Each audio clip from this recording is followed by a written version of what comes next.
about the Indonesian government dispatching 31.9 billion rupiahs worth of humanitarian aid towards the people in Gaza, like either today or yesterday? I have no fucking clue. And look, before anybody says anything, I don't have a problem, right, with my taxpayer money going towards the people in other countries that are going through humanitarian crises and are in need of relief. I absolutely have zero problems with that, right?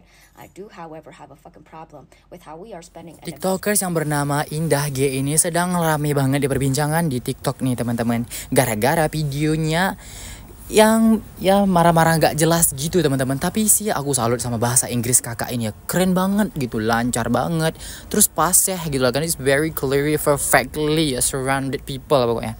Bahasa Inggrisnya gak terlahan lagi. Cuman masalahnya yang dia bahas ini yang sama aja sih bullshit ya, ngomong kosong doang gitu, nggak ada riset gitu. Banyak banget netizen yang komentar di video mbaknya riset dulu deh mendingan ya. Memang sih mbaknya jago bahasa Inggris tapi risetnya sulit banget gitu ya, jadi mohon di riset dulu.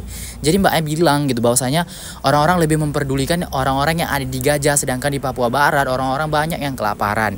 Mungkin mbak ini niatnya baik gitu teman-teman ya, kasihan juga dengan keadaan warga negaranya sendiri. Tapi masalahnya ini situasinya berbeda banget ya, kedua daerah ini beda banget.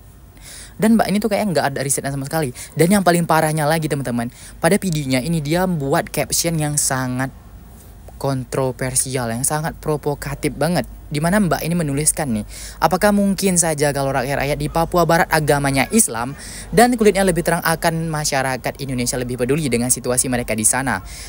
#respectfully, #opinion, #berani bersuara, #TikTok Impok, #Free West Papua. Lah, Papua kan udah merdeka mbak ya, Free West Papua pula nih hashtagnya. Aduh, memang betul-betul kayak mbak ini gak riset dulu gitu ya. Nah teman-teman, seperti apakah stand dari para warganet? Mari kita simak videonya secara lengkap. That we got all that money for food and medicine for other people. Jujur ya, gue gak suka banget sama orang yang speak up ya, itu kagak pakai data, asal was doang. Mana captionnya juga provokatif lagi. Jadi Mbak Indah ini speak up, dia bilang kenapa pemerintah kita ngeluarin dana 30 miliar buat Palestina sedangkan yang di Papua Barat itu nggak diapa-apain. Terus dia bilang gue nggak masalah duit pajak gue dipakai buat bantu ke negara lain, tapi di negara kita kan masih bermasalah. Yang soal Papua Barat, pemerintah tuh udah lumayan banyak kontribusi loh. Dana otsusnya aja totalnya dari tahun 2002 sampai 2022 itu 139 triliun. Coba searching aja 1 triliun tuh berapa miliar mbak. Ini bukan angka yang sedikit loh. Dan bantuan-bantuan yang buat Papua Barat maupun di Papua Tengah itu udah dikirim-kirimin, mbak searching makanya. Banyak yang gak suka banget kita membantu Palestina. Dan for your information, dana-dana yang dikirimkan ke Palestina itu dari Basnas. Nah, research lah, dana Basnas itu dari mana? Apakah donasi, apakah apa? Silakan research sendiri. Terus buat dana Papua kemana aja? Banyak banget korupsi di Papua pak. Lukas NMB. Harusnya Mbak Indah menurutku lebih proper itu speak up-nya ya, bahas soal pemerintah yang ada di Papua yang punya otsus dan kewenangan duit seabrek-abrek tuh. Kalau nggak, lihat deh nontonin kasus Lukas NMB itu kayak gimana panjang ceritanya. Ditangkapnya juga susah kok. Dia orang lokal Papua di sana dan dia punya kekuatan besar, makanya susah ditangkap. Menurut gue inilah pentingnya research sebelum speak up gitu. Speak up boleh, that's a good thing, tapi bukan berarti tanpa data. Yang gue gedek juga ini tulisannya respectfully, tapi kenapa bawa-bawa agama dan provokatif begini captionnya? You look very educated, but this...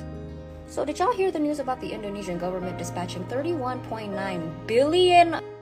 Sorry ya Indah ya, menurut gue di sini lu tuh jahat banget gitu. Karena narasi yang lu kembangkan tuh cenderung isinya provokasi.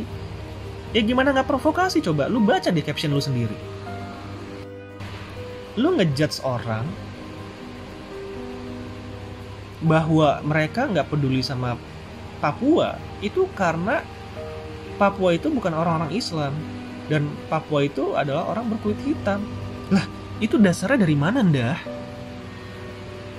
Apa dasar yang lu pakai bisa menyebutkan premis seperti itu gitu loh? Ya kan jelas itu provokasi orang banget gitu. Lu memberikan persepsi ke teman-teman Papua bahwa mereka itu tidak dipedulikan karena ya mereka bukan Islam, mereka berkulit hitam gitu. Yang dimana itu tidak ada dasarnya.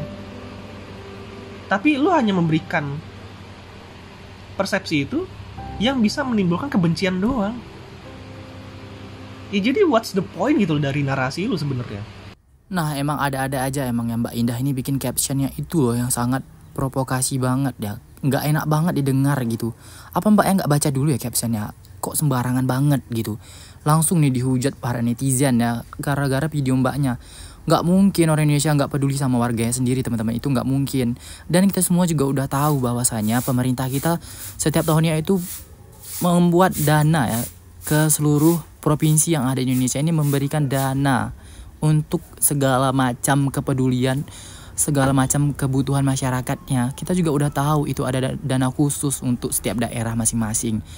Aduh, mbaknya ini kurang riset saya bener-bener. Tapi mbaknya tega banget, dia jahat banget sih mbaknya ini. Tapi kita nggak tahu teman-teman, mungkin dia hanya berpendapat mungkin teman-teman ya. Tapi mbaknya memang benar-benar bikin geram para netizen. Gimana nih teman-teman kalau menurut kalian setelah menonton video Indah G tadi teman-teman? Ya videonya emang sangat-sangat bikin kaget teman-teman ya, kok bisa gitu. Ini yang perlu kita perhatikan teman-teman ketika kita bermain sosial media. Apa yang kita upload itu nggak bakal bisa dihapus lagi teman-teman, karena apa yang udah kita upload itu bukan menjadi milik kita lagi dan menjadi milik orang. Ingat, mulutmu adalah harimaumu, jangan sampai kita kena dengan ucapan kita sendiri.